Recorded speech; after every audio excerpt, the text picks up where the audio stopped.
Hey guys, today I'll show you a horror thriller TV series named American Horror Story, Season 5, Hotel. Spoilers ahead, watch out and take care. The drama takes place in a bustling part of Los Angeles, where lies a hotel named the Cortez. That day, two young Swedish tourists arrived and had booked their stay online. The hotel was grand in size, yet sparsely populated with guests. The pair had plans to watch Fast and Furious the next day, but the hotel was a bit far from Universal Studios, so they approached the front desk to cancel their reservation and decided to enjoy it on Daniel CC Movie Channel instead. The lady at the front desk, called Iris, frowned deeply upon hearing their request to check out. She said they could leave, but their deposit was non-refundable. Being budget travelers, they had no choice but to stay. While on their way to the room, one of the girls inquired about the Wi-Fi, to which Iris replied there was neither internet nor a signal, only the room's phone was available for use. Baffled, they resigned themselves to make do for the night.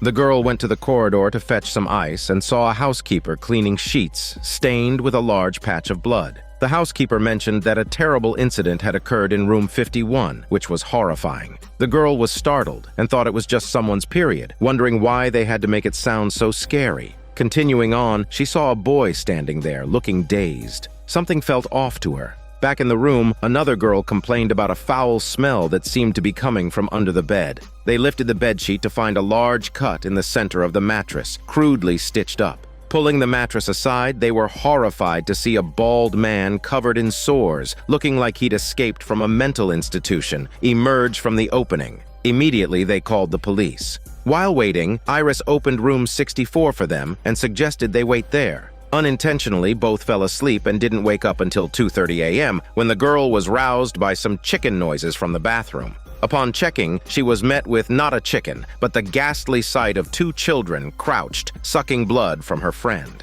The scene shifts to Detective John, investigating a grotesquely abnormal murder case where the victim's eyes had been gouged out. Shortly after, he received a call from a stranger admitting to being the murderer and threatening to repeat the atrocity in room 64 of the Cortez Hotel. It seems the killer was forecasting his next crime, and by a stroke of fate, room 64 was the very room that the two girls had temporarily stayed in. On the same day, an extremely haughty guest with dyed blonde hair arrived. Iris, disliking his demeanor, handed him the keys to room 64. As soon as the blonde guest went upstairs, a lady with an explosive hairstyle, whose name is Sally, declared she wanted him and his muscles. After entering the room, the blonde guest began using illegal substances and started hallucinating various ghosts before being violently murdered by something unseen. At this moment, Detective John arrived at the Cortez Hotel ready to inspect room 64. Iris had the manager Taylor lead John upstairs.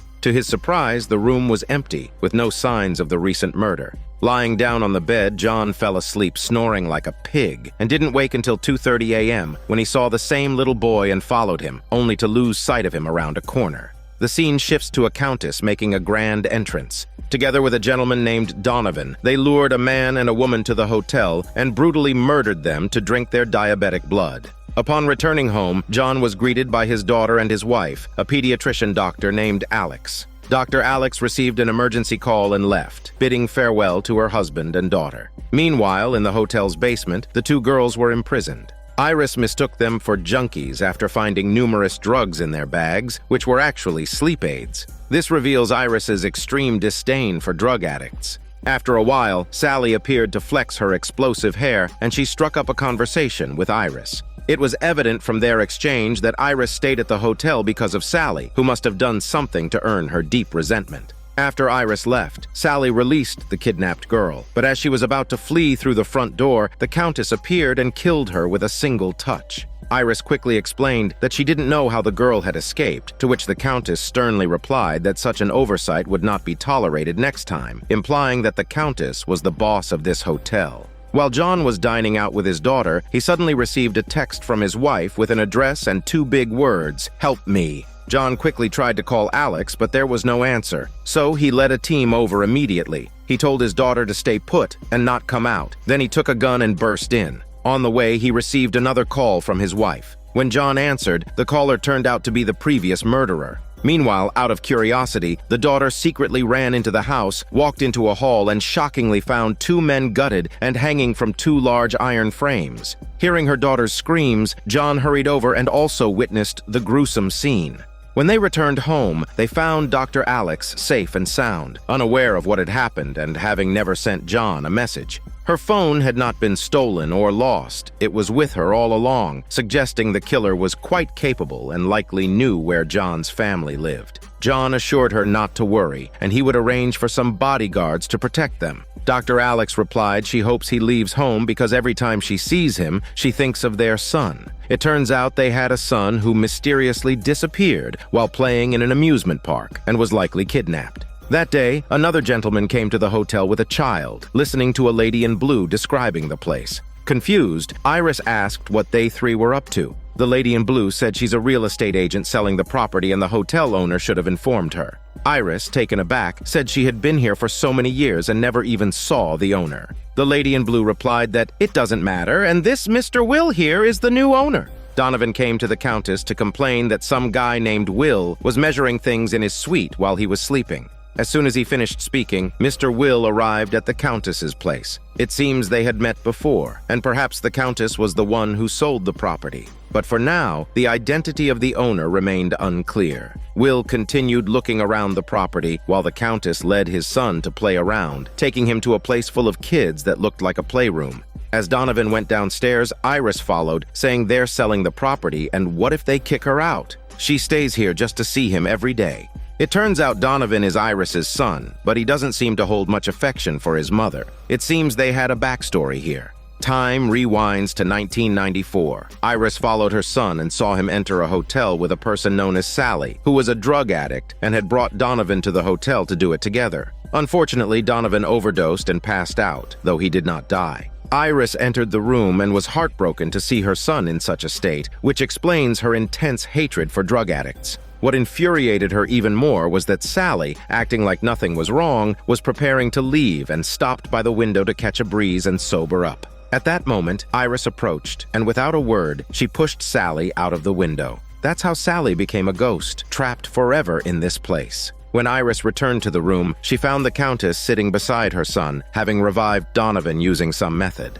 On the other side, Dr. Alex couldn't stand the sight of John, so she forced him to move out of their home. John then moved into the Cortez Hotel, taking up residence in room 64. The captive tourist girl they had been torturing was finally dead, and the transvestite disposed of her body into a secret passage filled with the bodies of others who had been tortured to death. In the playroom, Iris drew a bottle of the children's blood and brought it to the Countess, asking about her son. The Countess claimed to not know, although her son Donovan was right there. Donovan and the Countess, who seemed to be in a smelly relationship at that time, drank 2 glasses of the blood, reveling in the sensation. Thus, these two were neither ghosts nor ordinary humans, but vampire-like beings.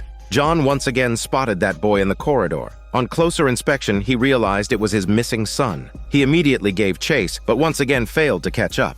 The scene shifts to the new owner, Mr. Will, who hosted a grand party at the hotel. As a figure in the fashion industry, Will invited many celebrities from the field. Coincidentally, John's daughter also came to see her dad, and Will's son was there, telling her he'd take her somewhere fun. Meanwhile, Will also hosted an extravagant fashion show. The models started off normally, but then a fool called Tristan took the stage with an unconventional flair. Tristan quite spontaneously grabbed a drink from an audience member and downed it in one go. The Countess was impressed, noting the style before Tristan smashed the glass, ripped off a scarf, tossed it aside with a goofy smile, and on his way back, he tried to tongue massage a female audience member only to be stopped by her husband. Tristan tried to kiss him instead, but was rejected and ended up slapping the man, which resulted in Tristan being knocked to the ground. As he tried to retaliate, he looked up and saw the Countess, instantly subdued by her presence. Upon returning, Tristan was berated by Mr. Will, and in a moment of defiance, cut his own face with a knife, declaring he never wanted to be a model again.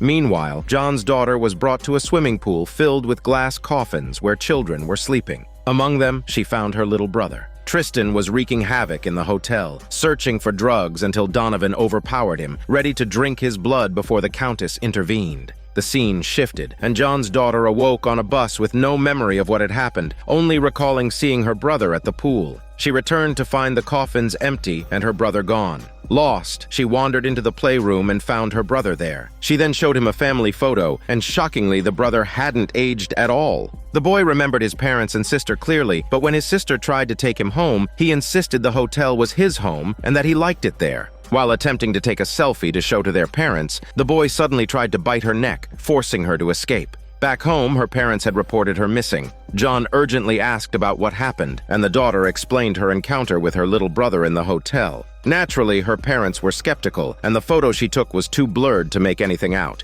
At the hotel, the Countess turned Tristan into a vampire. It turns out the Countess became a vampire after contracting a virus that provided eternal youth, superhuman immunity, and rapid wound healing. However, it wasn't a true immortality, as a bullet could still be fatal. The virus had 3 major drawbacks: a need for large quantities of human blood, weakened powers under sunlight, and flu-like symptoms after consuming bad blood, such as that of corpses or drug addicts. The Countess had deeper, unspoken reasons for making Tristan her new favorite. Born in 1904, the Countess had lived for over a century with undiminished vigor. While they were wrestling their muscles in bed, Donovan appeared, jealous and almost ready to fight Tristan, whom he called a sneaky thug. The Countess reminded Donovan that he himself was once a dying addict she saved by turning him into a vampire. It seemed the Countess was considering replacing Donovan with a new favorite. After his daughter's disappearance, Detective John grew increasingly suspicious of the hotel and wanted to learn about its history and present situation from Iris.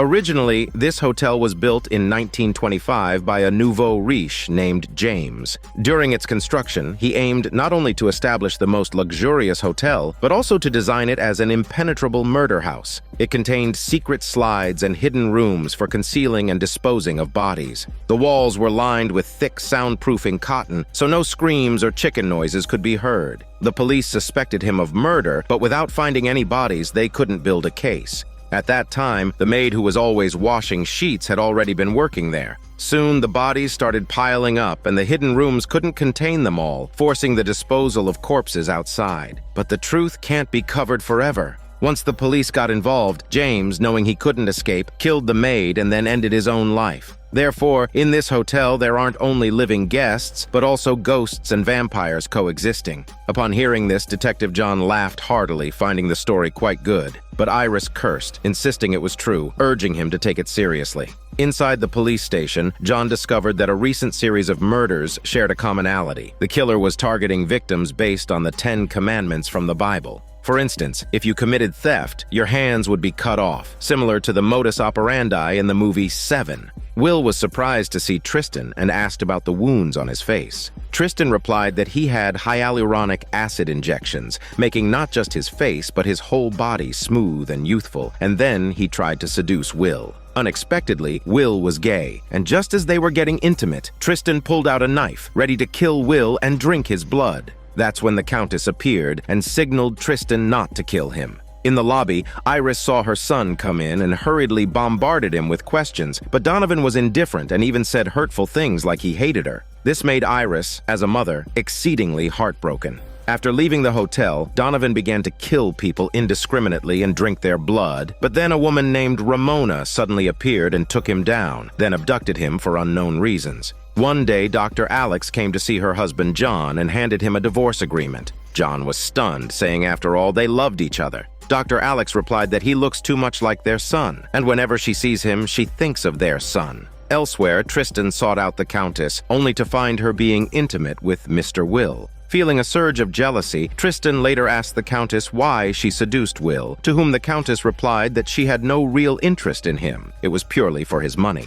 On her way out of the hotel, Dr. Alex encountered her mischievous son, who surprisingly did not run away, but instead called out, "Mom!" Meanwhile, Iris, no longer wanting to live, asked Sally to send her to meet Jesus in heaven. Sally was only too happy to oblige and injected her with a high dose of poison. In the next scene, Ramona's abduction of Donovan wasn't out of malice, but rather a desire to join forces against the Countess. It turns out that Ramona was also a vampire turned by the Countess, who was her ex-lover. They had once been very close. However, after a few years, Ramona fell in love with a man and generously bestowed upon him the gift of immortality. When the Countess found out, she killed the man, creating a deep rift between her and Ramona. So Ramona intended to use Donovan's connection with the Countess to infiltrate the hotel and take the opportunity to eliminate her. Donovan told her she had the wrong person, as he was no longer of any use. The Countess had dumped him the previous week. On hearing this, Ramona said he was utterly useless to her and asked him to get lost.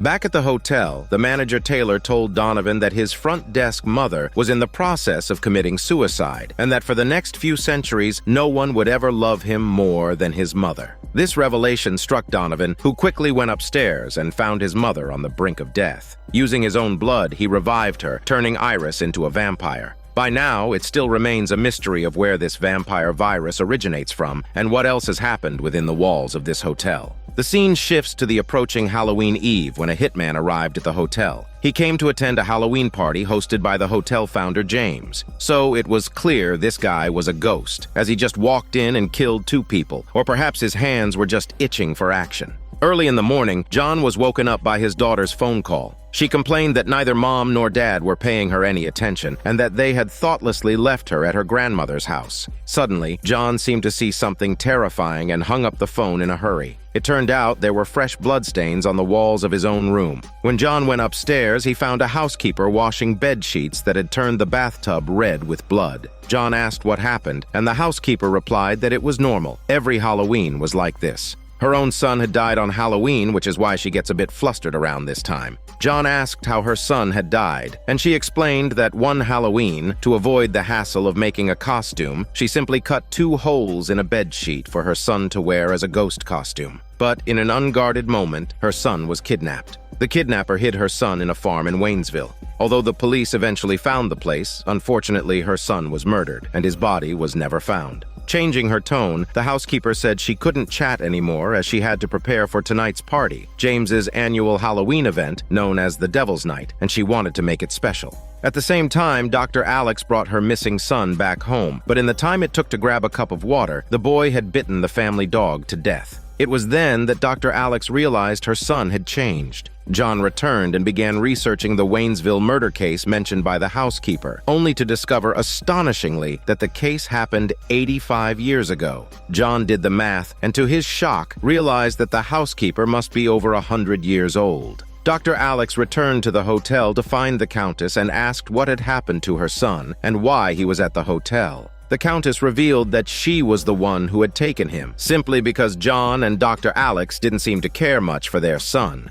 The Countess said the boy had contracted a very ancient virus, turning him into a vampire. John returned to the hotel and began drinking despondently. Then a crazy woman who loved to toss her hair around came in. She introduced herself as a serial killer. John took a look at her and thought her outfit was indeed reminiscent of a notorious serial killer from history. John said he must have been 4 or 5 years old when that notorious killer was active, but he had seen the documentaries and she was the spitting image. The crazy woman confirmed it was exactly her and said she was here for the Halloween party, but John still didn't believe her smelly bullshit. The hotel manager Taylor then said the party that night was going to be grand and had a list of invitees, all famous serial killers from history. To John's surprise, his name was also on the list. Taylor handed the invitation to John, who decided to attend the party out of curiosity. Sure enough, everyone at the party was dressed up as famous historical serial killers. But there was no need for costumes. They were the actual killers, only now as ghosts.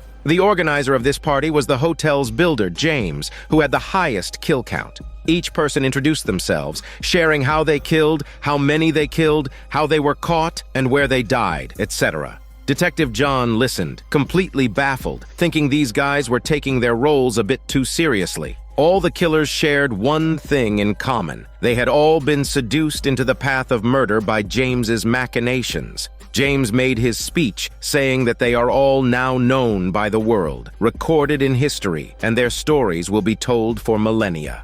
Their post-dinner dessert was to publicly execute someone, which John, being a police officer, of course objected to. Just as he was about to explode in anger, he suddenly passed out, likely drugged in his drink. When he regained consciousness, Sally was the only one there with him. She carried him into a room, but the Devil's Night party was still ongoing. That very night, Dr. Alex returned to the hotel and begged the Countess to turn her into a vampire as well, so she could stay with her vampiric son forever. Sure enough, Dr. Alex was transformed by the Countess right then and there. Immediately after the transformation, she noticed her body temperature had dropped to only 75. She went to the hospital, where one of her patients, a student boy, was dying of measles. With no hope left for recovery, Dr. Alex drew a tube of her own blood and injected it into the patient via an IV. The student boy was thus revived as a vampire. Donovan brought Iris to Ramona as an inside agent for her, saying that his mom was treated by the Countess like a pebble all day, so she's perfect for the job. Elsewhere, Dr. Alex's revival of the student boy became a medical miracle. When the student boy's mother hugged Dr. Alex, she shivered. She could feel that Dr. Alex was ice cold. The student boy had just returned home when he killed his mother. After drinking her blood, he went to school as if nothing had happened. At school, he even had a little girlfriend. When they kissed, the student boy bit her, saying he wanted to taste her blood, and then bit his own lips, offering her to taste his. They didn't come out of the cubicle until class started. The teacher went to look for them, and the student boy killed her too. He then infected the entire classroom with vampirism. The infection spread quickly, and in no time, the whole school became vampires. The police arrived and sealed off the school, unaware of the truth. The vampire children were smart. They pretended that a malevolent force had trapped them in the school, and the police rescued them as hostages. They enjoyed their vampire status and conspired to deceive the police and their parents. At this rate, the entire nation could become vampires. With a switch of scenes, John's boss fired him for his recent erratic behavior. Although John disagreed, he was powerless to change the decision. That day, a couple came to the hotel extremely irritable.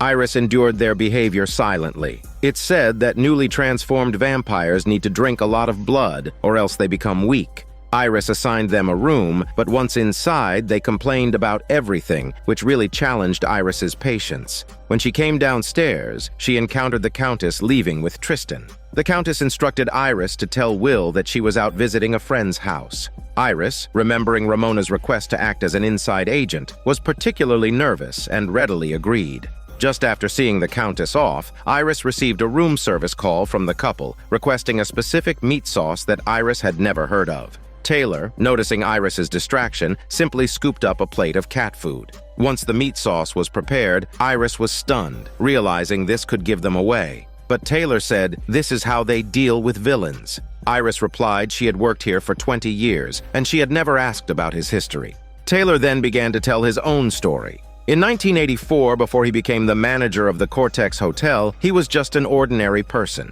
But there was something extraordinary about him. Although he was physically male, he identified as a woman inside. Therefore, Taylor didn't consider himself homosexual. Once, while on a business trip with 3 colleagues, he couldn't wait to change into women's clothes upon returning to his room at the Cortez Hotel. Suddenly, the Countess appeared, and he became extremely shy. The Countess comforted him, asking not to be afraid, and he was a unique woman. She then helped Taylor with his makeup, and he loved the transformation like this.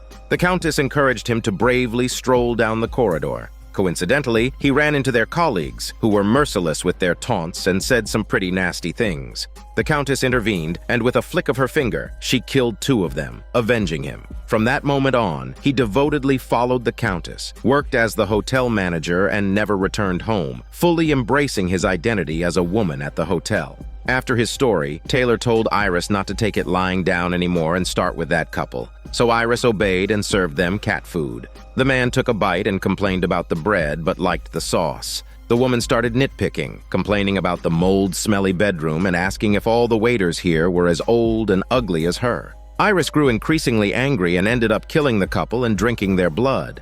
On the other side, John woke up to find Sally lying next to him and vaguely remembered being intimate with her the night before but couldn't recall the details. Sally told John to face reality because he loved her before she left. The words seemed to carry a deeper meaning. The vampire-turned Alex also achieved her desire to be with her son forever. The story flashes back to 1926 when the Countess was a somewhat famous actress. She visited a familiar place, the same murder house as shown in the first season. The Countess was there for a removal surgery due to an unintended pregnancy. When the doctor asked how far along she was, the Countess replied 3 weeks and revealed her body temperature was a little bit low, clearly indicating a problem. In need of money, the doctor went ahead with the procedure. Strangely, the removed child did not die, suggesting that by this time the Countess was already a vampire and her child inherited the vampire bloodline.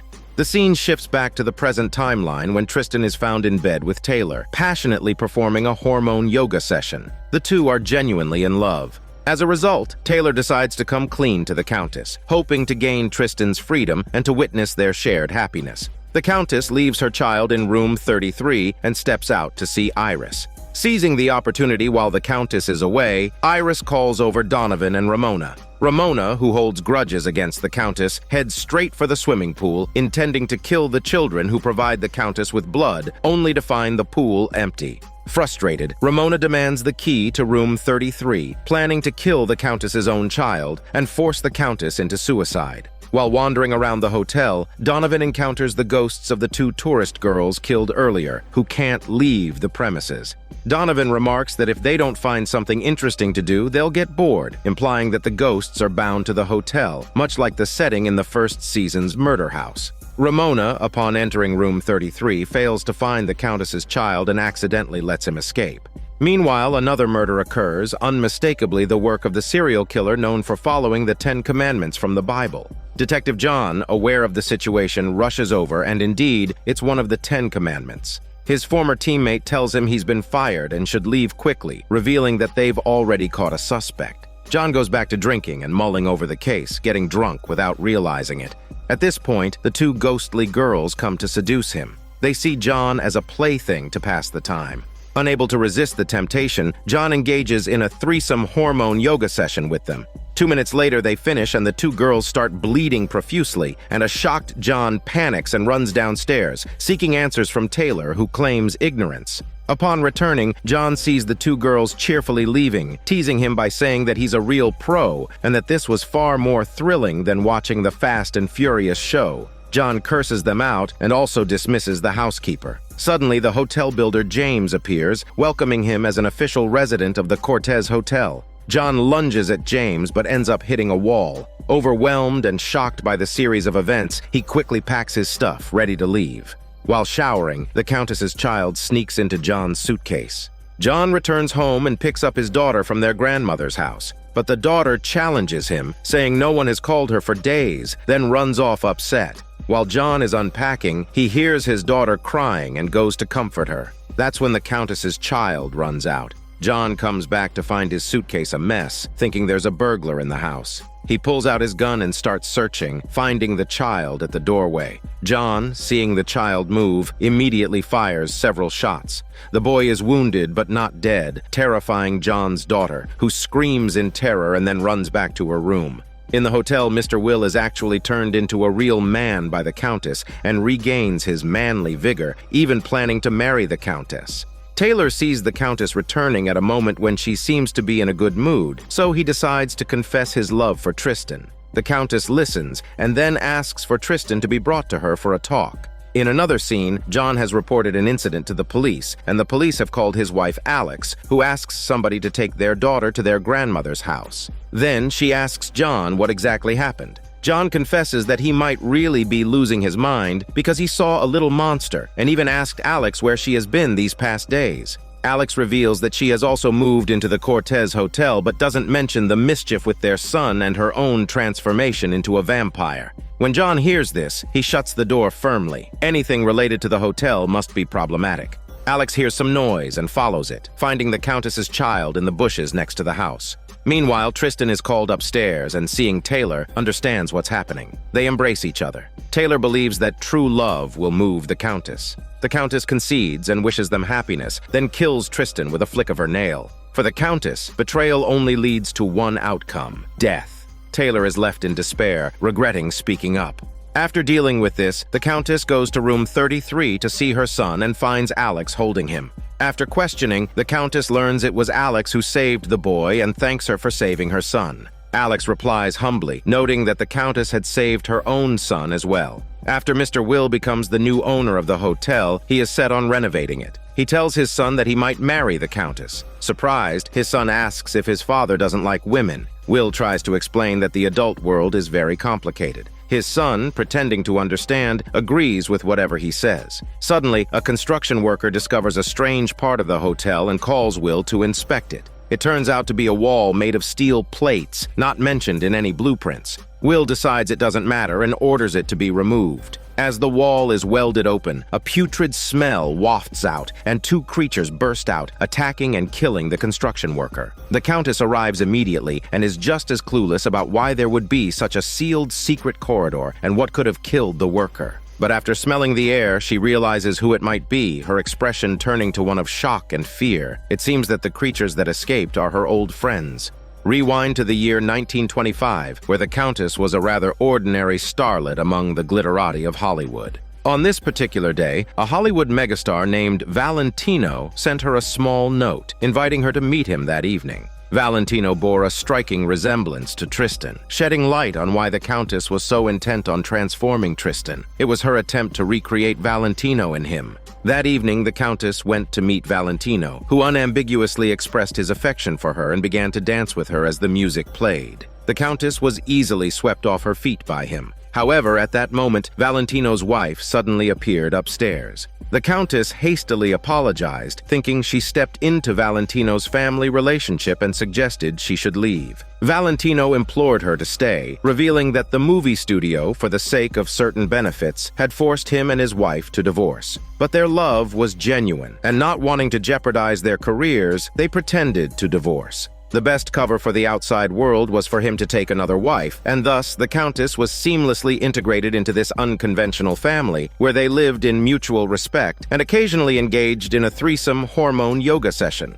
On another day, Mr. James held a grand opening at his own hotel, and the Countess was among the invitees. During the event, someone brandished a newspaper announcing that Valentino was dead. Upon hearing this, the Countess was stunned. She rushed to a window intending to jump, but James saved her. Months quickly passed, and during that time, the Countess visited Valentino's grave daily to leave a rose. One day, just as she placed the flower, Valentino's wife appeared behind her, followed by Valentino himself. It turned out he had faked not only the divorce, but also his death. The Countess was flabbergasted, lamenting that she almost died for him and had married the homicidal maniac, Mr. James. The Countess hadn't married James willingly. She felt life was bland, and that marrying anyone would be akin to living as a zombie. So she resigned herself to a dull life with James. When she asked Valentino why he faked his death, he explained that during a global tour to promote a new movie, he was constantly watched by an identical person who never spoke or took notes, just stared.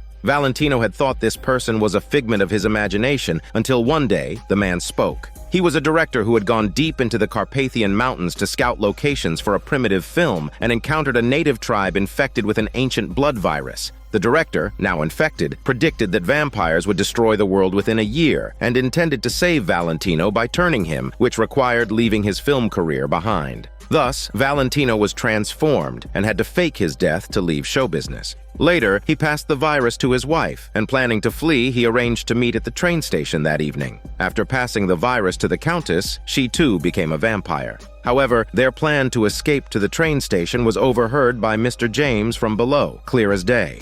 On the other hand, John stealthily slipped into the detention room and saw the so-called 10 Commandments killer that his former colleague had mentioned. The suspect was just a girl who insisted that she was not the murderer, but just an accomplice. She confided that she liked John and she would share with him whatever he wanted to know. In another scene, the Countess and James were dining together. They had an agreement to meet once a month for a routine get-together. The Countess revealed her plans to marry Will. Upon hearing this, James instantly figured the Countess was after Will's money. He advised her not to kill Will in the hotel, lest his ghost haunts her. The Countess retorted she never thought about killing Will because he's her true love. James stopped her bullshit, saying that her only true love is Valentino. It turns out that just the night before the Countess, Valentino and his wife planned to flee, James had Valentino and his wife captured and confined them in a secret corridor. Since both were vampires, they survived for decades without food or water. James revealed that she had been in the hotel with Valentino night and day for decades, and yet she had no clue that Valentino was trapped in the same hotel.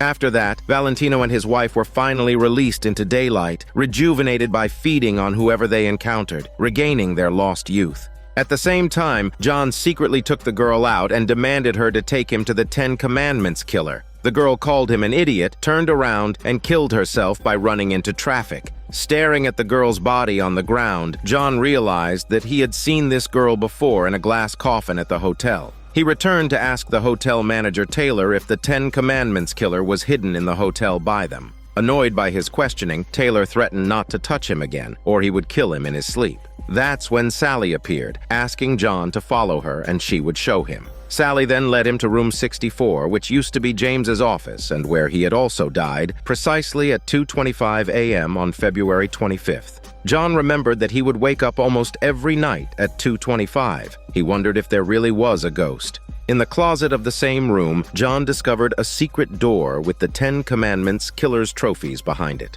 They were parts of each victim's body stored in 10 jars, each representing one of the 10 Commandments. John was utterly baffled. Several murders happened while he was residing in room 64. So how did the killer get into this room to place the items? Sally said no one had come in, implying John himself was actually the 10 Commandments killer. Hearing this, John was staggered, not knowing that he had been chasing himself all along. That explains why the girl earlier called him an idiot.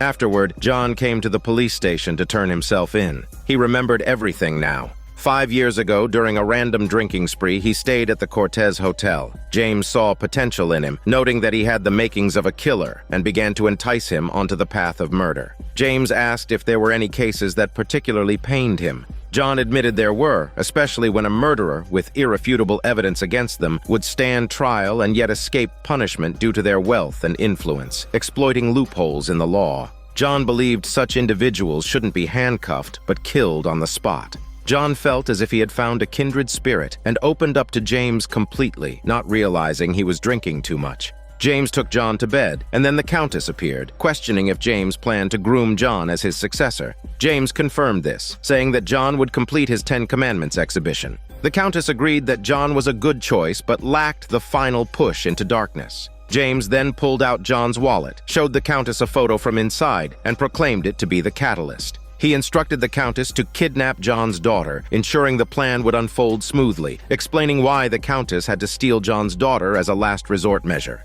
The next day, John returned home, having forgotten everything, yet he felt a mysterious pull to the hotel. He frequently visited James to chat. A few days later, John handled another case where the culprit was caught, but ultimately escaped legal sanction. This incident became the spark that led John to start his serial killings. Eventually, a pedophile checked into the hotel guilty of one of the 10 Commandments. John showed no mercy and killed him, only to realize his mistake afterward and attempted suicide. But Sally saved him, and they developed a relationship. After hearing John's story, his former colleague asked if he was referring to the woman Sally, who had jumped to her death from the Cortez Hotel in 1994 and had been dead for over 20 years. Confused, John shrugged it off. It didn't matter anymore. He was sure the killings were his doing. He then continued his story, saying that James later took him to see the 10 Commandments exhibition and instructed him to continue the work he had left unfinished. And so, John began killing, responsible for every victim of the 10 Commandments case. After each murder, he would sleep at the hotel and forget everything. His accomplice, the girl as shown earlier, was brought in by James to assist John. John's former colleague, of course, didn't believe the story and suggested he see a psychologist. John, on impulse, stabbed him to death, completing his transformation to darkness. John even justified the murder, noting that this former colleague had once dined alone with his wife, which he saw as a violation of one of the 10 Commandments, not to covet another man's wife. So he took a part of his body as a trophy. Now, only 2 jars in the 10 Commandments collection were empty. With his memory fully restored, John assured James that he would complete the 10 Commandments project. The Countess arranged for someone to reseal the secret passageway but left a door that could be accessed. This door could only be opened from the outside. Meanwhile, Donovan sought out Ramona again to reconvene and planned to kill the Countess and the group of vampires led by the infected student boy. The children, who were vampires, never ceased their killing spree. They not only killed their own parents, but also started targeting neighbors. As time passed, this was bound to draw police attention, and reports of missing persons had already begun to surface on TV. If this continued, things could escalate significantly. In response, Alex went to the vampire children's haunt and found them feasting on human blood. She urged them to stop the killings and suggested that they come with her to the Cortez Hotel, where they would be accepted. However, the faction led by the student boy disagreed. While the Countess was asleep, Mr. Will called Ramona over, and Ramona, armed with a dagger, was ready to end the Countess's sexy life. But the Countess suddenly opened her eyes, and Donovan stunned Ramona from behind. It turned out that Donovan, unbeknownst to anyone, had been turned by the Countess into a double agent, a mole within the group. Donovan hid Ramona in the newly repaired secret passageway, which utterly confused his mother, Iris. She asked why Ramona, their teammate, was being captured. Donovan revealed that he was still in league with the Countess, and then he pushed his mother out. Ramona told him that he's an idiot, and he's going to regret this because the Countess would definitely find someone else to replace him. Indeed, as Ramona had predicted, the Countess immediately found out where Valentino was hiding and reconciled with him. The Countess mentioned that she was about to get married, and that on the second day of her marriage, she would become a very wealthy widow. She proposed that they elope together afterward. Valentino asked about his wife, to which the Countess retorted, asking if he could survive if something unfortunate happened to her. It seemed that the two planned to conspire against Valentino's wife and run away together. During their conversation, the wife returned from shopping, and the Countess quickly said goodbye to the pair and left in a hurry. Soon after, the Countess and Will's wedding proceeded as scheduled. During the ceremony, Taylor raised a hand and advised Will not to marry her, claiming that the Countess had no conscience and warning him to be careful of being killed the next day. But no one took him seriously, thinking it was just a joke. After the wedding, the Countess gave the bouquet to Taylor, wishing him to find true love soon, a gesture that was quite provocative. That day, James lured Will to room 33, where the Countess's son was present. Will took one look and was shocked by this disgusting creature, exclaiming how it could be the Countess's child. The Countess then appeared and said she had planned to kill Will during their honeymoon the next day, but she couldn't stand his comments about her ugly child, suggesting she might have to act sooner. Then she knocked Will unconscious and locked him in the secret passageway as well. Will woke up later and, lifting his head, saw Ramona. After a brief exchange of thoughts rather than hormones, Will realized the Countess's plan was to trap him alive in this place. Ramona offered a deal, asking him to release her and she would take him out of here. Without hesitation, Will freed her. They fumbled around but found not even a crack to suggest an escape route. Will said they were going to starve in here.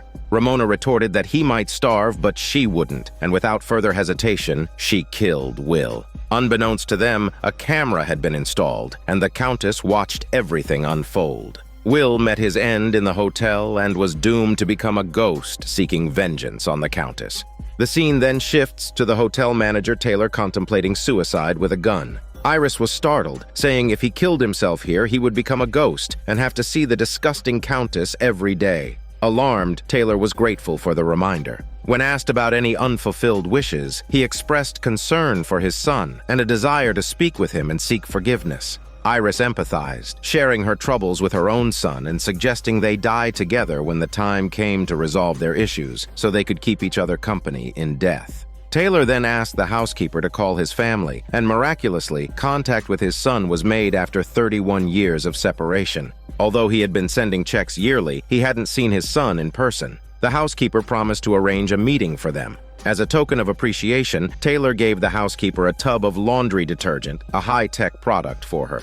Meanwhile, John continued his killing spree, taking down several sinners as he fulfilled his duty as the Ten Commandments killer. The Countess, keeping Donovan in the dark, lured Valentino's wife to the hotel and killed her with a gun, planning to elope with Valentino. Donovan, unbeknownst to the Countess, went to Valentino and killed him, preventing him from running away with the Countess. As the scene shifts, John meets with his wife Alex under James's arrangement. Alex finally reveals that their son is in the hotel and that she is a vampire. She also discloses that the Countess has threatened to kill her if she doesn't manage the vampire children properly. John tells her not to worry. As long as he was here, the Countess wouldn't dare kill her. Alex is taken aback, finding herself unexpectedly more attracted to John and sensing a newfound masculinity in him. A few days later, the housekeeper indeed brings Taylor's son to him. They talk from afternoon into the evening, getting along increasingly well. However, Taylor chooses not to reveal the secret of being his father, fearing his son might not be able to accept it. That night, Alex leads John to the gathering place of the vampire children. Instantly, they are surrounded by a swarm of kids. John tries to persuade the children to return to the hotel. Among them, two voices emerge, one advocating for the killing to continue because it brings pleasure, and the other questioning when it will all end, worrying about the inevitable police confrontation and suggesting a return to the hotel. In a quick cut, the Countess calls the police, claiming her husband has mysteriously disappeared and inquiring if his estate could be transferred to her. As they speak, Will suddenly appears. The Countess is shocked, unaware that he's turned into a ghost already. She hastily tells the police it was a mistake and thanks them for their time. After the police leave, Will confronts her, saying she just left him in that filthy corridor for his petty cash. The Countess mentions if he wants to see his son. Will, alarmed, wonders if his son has been killed or turned into a vampire and hurries to check on him. As Will departs, James appears, saying he had told her not to kill Will in the hotel. But the Countess retorts that it's not her who killed Will. Meanwhile, John and Alex finally convince the children to come to the hotel, only to lock them all in the secret passageway. Far from being a rescue, it seems more like a death trap. Then Ramona appears, proclaiming to the children that they are all her dinner and proceeds to kill and consume them. After a 2 minutes smelly moment in bed, John and Alex decide to start a new life together and head home. After Alex leaves, Sally suddenly appears, accusing John of being ungrateful. He can't leave this place, and she's been by his side for 5 years. John simply apologizes, saying he can't be without a home, and then he leaves, leaving Sally behind, hissing that Alex doesn't even know John is the serial killer. In a gesture of gratitude, Taylor generously gifts the housekeeper an automatic washing machine, a novelty the housekeeper has never before encountered. As they part ways, the housekeeper mentions that Taylor's son has been at the bar for a while. Hurrying over, after a brief exchange, Taylor hesitantly starts to say something difficult, but the son cuts in, saying he is his dad. There's no need for him to say it and no one will mock him. Besides, his yet-to-be-born son would like to meet his grandmother. To Taylor's surprise, the father-son reunion is unexpectedly simple and heartwarming. During a meal with the Countess, Donovan mentions meeting someone named Valentino, who bore a striking resemblance to Tristan and claims to have killed him on the Countess's behalf to spare her the upset of seeing him. Upon hearing this, the Countess rushes to Valentino's location only to find a cold corpse. She is devastated. This was the only person she had ever loved. Taylor seeks out the front desk Iris, who has laid out numerous suicide methods on the bed, leaving Taylor to choose. There's a grim kindness in the offer. He then reveals his son is taking him home. Iris realizes that her friend no longer wishes to die. She tells him she can't stand in the way of his happiness and she will die alone. Suddenly, Taylor stops Iris, proposing they can't die. They could become the masters of this place. But first, they must deal with the Countess. Meanwhile, John, with his wife Alex and their son in tow, prepares to leave the hotel to start a new life. As they approach the exit, Sally stands on the second-floor balcony and yells furiously at John. John tells his wife to ignore her, and they continue their departure from the hotel. Amidst the chaos, the Countess becomes enraged over Valentino's death and lashes out at Donovan, intending to kill him. Just then, Iris and Taylor burst in and open fire on the Countess. The Countess is hit by several bullets and appears to be on the verge of collapse when Donovan stands and embraces her, taking many of the bullets for her using his bulletproof muscles. Iris quickly intervenes to stop Taylor, and the Countess seizes the opportunity to escape for her sexy life. Donovan is seriously injured, and realizing he won't survive, begs his mother to get him out of the hotel. He doesn't want to die and remain amongst the Countess's other lovers. Iris complies, and together with Taylor, they carry Donovan out of the hotel. Donovan dies on the street, thanking his mother with his last breath.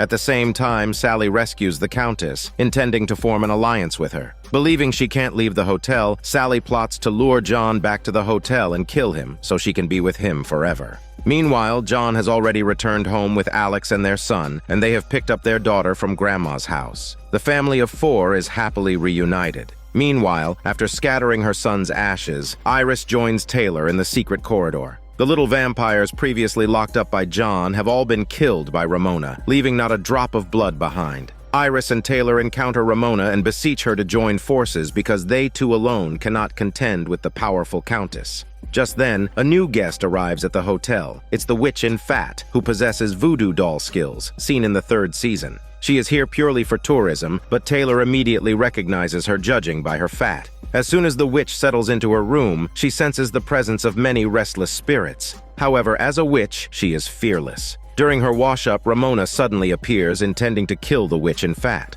It's said that the blood of a witch is a potent and ancient lineage. If Ramona could drink it, her power would surely increase. But no matter how Ramona strikes, she cannot kill the witch. Instead, all the injuries reflect back onto Ramona herself. The witch quickly overpowers Ramona and picks up a shard of glass to kill her, but then James suddenly appears and stabs the witch to death. The witch is shocked, wondering how that is possible and why her voodoo doll skill didn't work. James explains that he's a ghost and he's not possibly be hurt. After drinking the witch's greasy blood, Ramona asks James why he helped her. James states he has but one request. When she kills the Countess, let her die within the walls of the hotel, and he wants to be with her forever. On the other side, John returned home only to find it completely empty. Mysteriously, a hotel key was hanging there, and nobody was in sight. Without hesitation, John rushed back to the hotel and confronted Sally, demanding to know where his family was hidden. Sally denied any involvement, claiming she couldn't even leave the hotel. It must have been the Countess who aided Sally. Nevertheless, Sally offered a deal. If John carried out the final act of the 10 Commandments by killing a murderer, she would lead John to his family. The last commandment was against murder, so John had to kill a killer.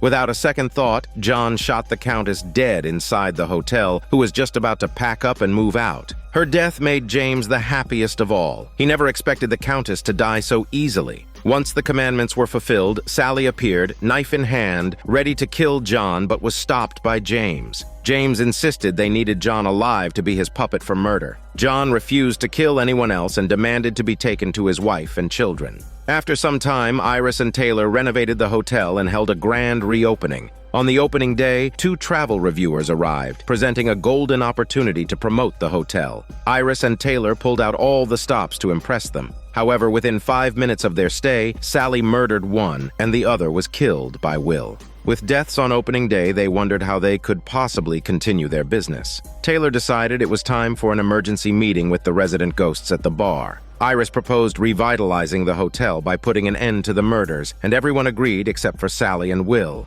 They were too empty inside, finding no pleasure other than in killing. Then the hotel founder James stepped in, declaring no more killings. But Sally retorted that it was like asking KFC patrons to stop eating chicken. James argued that overkilling could lead to the police sealing the hotel, risking demolition and their very existence. So the killings had to stop. Knowing Sally was discontent, Iris gifted her a smartphone and set up Wi-Fi throughout the hotel, suggesting she could occupy herself by starting a YouTube account and creating horror clips for Daniel CC Movie Channel. It could be fun and attract followers. Sally was skeptical but gave it a go. In no time, she was posting entertaining hotel happenings daily and gradually became a true internet influencer. The internet became her sanctuary, and she finally stopped numbing herself with drugs and murder. Meanwhile, Taylor found Will and told him since he couldn't leave and the outside world already believed he was dead, why not let him take over his company? With his artistic touch, he could rejuvenate it and keep his legacy alive.